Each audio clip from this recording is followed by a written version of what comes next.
Hey everybody, happy Tuesday, and since it's Tuesday, that means I'm on Tumblr, and so if you got on Tumblr ahead of time, and you hashtag KDFAQ, I've gone through and I've answered some already, so you might want to get on there too. But I have 4 that I picked out today, as well as a journal topic, so thank you all for that, and so I'll get into it. Okay, question number 1. I know I'm not ready for recovery, I just don't want it. How do you want it? I know I have to want it to get rid of this, but it's so comforting. Now, I picked this because I hear this from a lot of my clients. They're like, I just don't really want it. I don't know. Boo. And to be truthful, everybody's different.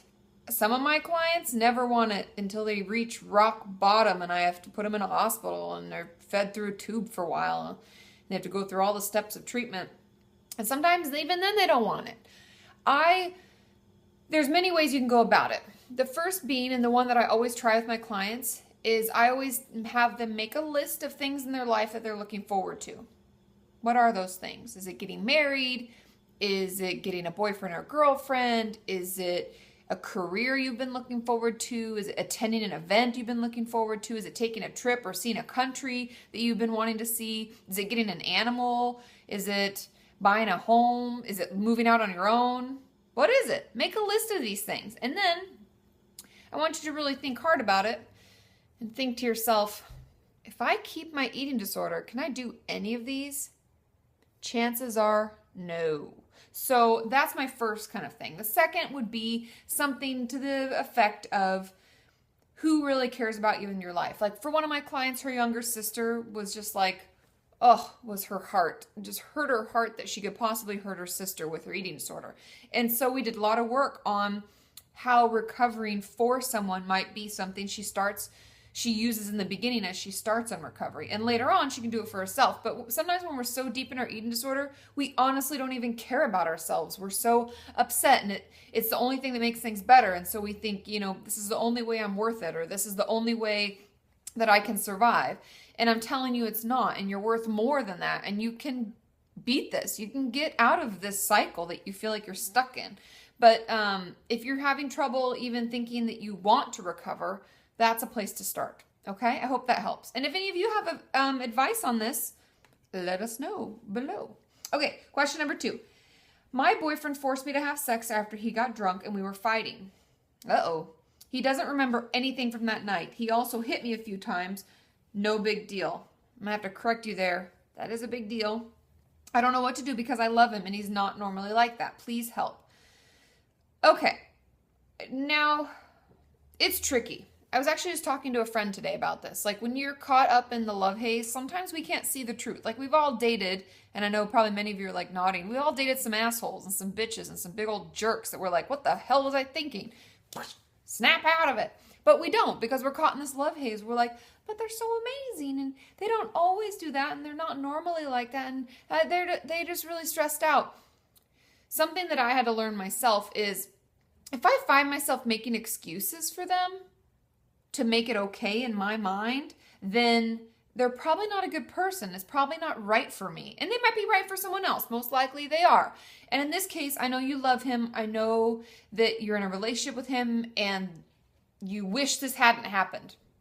But it did. And the things that I see, the red flags I see is that, first of all, he forced you to have sex, because I have this little saying I used to say to myself when I would have too much to drink and I would, lash out at someone I really didn't like anyways. And I would say, what soberness conceals, drunkenness reveals. And oftentimes when we're drunk, our inhibitions are lowered and we do things that we would never do. Now, forcing you to have sex to me is just scary. And I could not personally let that go. That's really scary. It's traumatizing what happened to you. And the fact that he hit you a couple of times sounds very controlling and dominating. And I know you love him, but I would encourage you to consider other options. Consider what it would be like maybe if he wasn't around, or maybe just take a break and take time for yourself, because you deserve to be in a safe, happy, healthy relationship. Yes, people are going to fight and we're going to get in arguments, but I mean,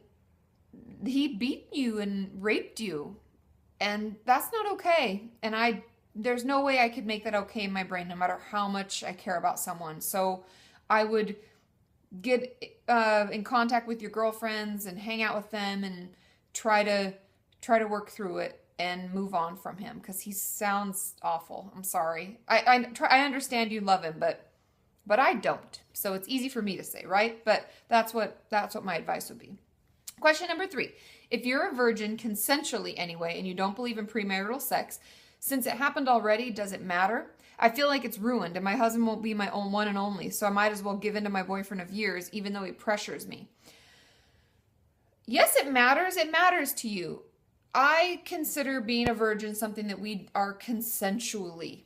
I don't believe that being raped or molested or being sexually abused by someone takes that away from us. Because the reason that we place so much value on virginity and on our first and on the person that we marry being our one and only is because that intimacy is something that we value highly, and we value that relationship. And you haven't had that yet. You haven't, so you're still a virgin, and I would not let that jerk asshole son of a boop who did stuff to you before take that from you as well, because they've taken enough.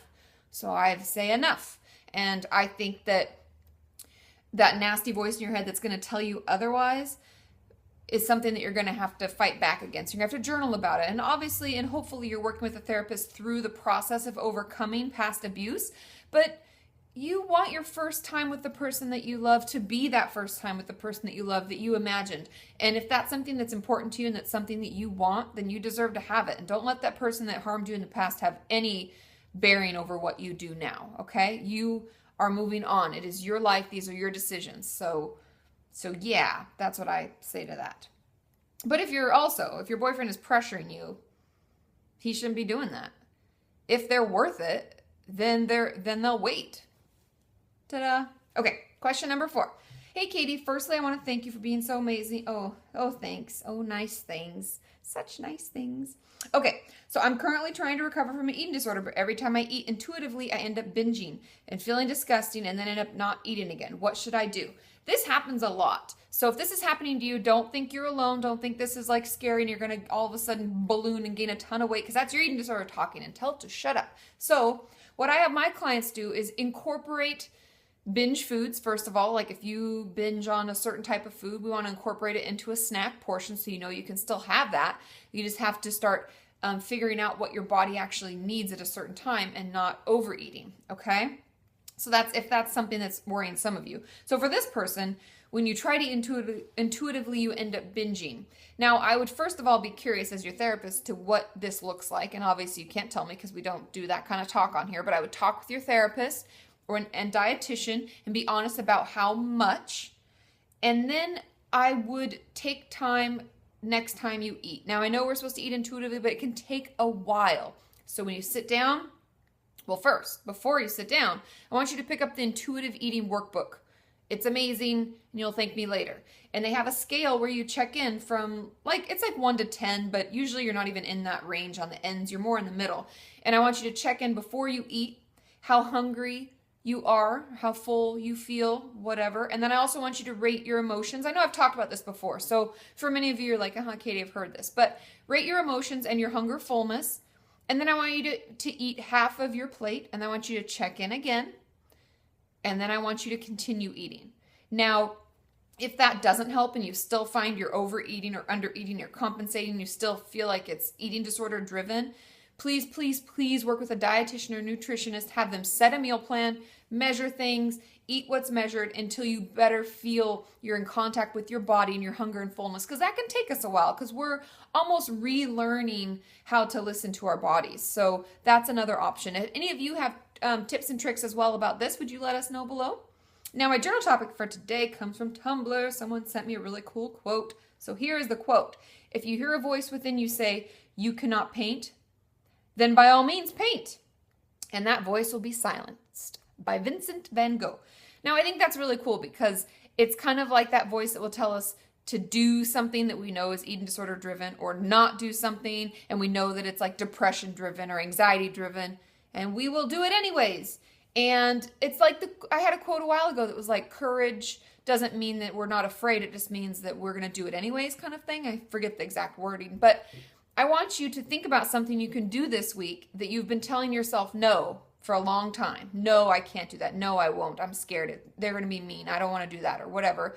But you actually want to do it. It's something that you'd really enjoy. I would encourage you this week to do that thing and then let me know how it goes and what that thing was, because that's kind of cool. And then we can feed off of each other's excitement and accomplishments.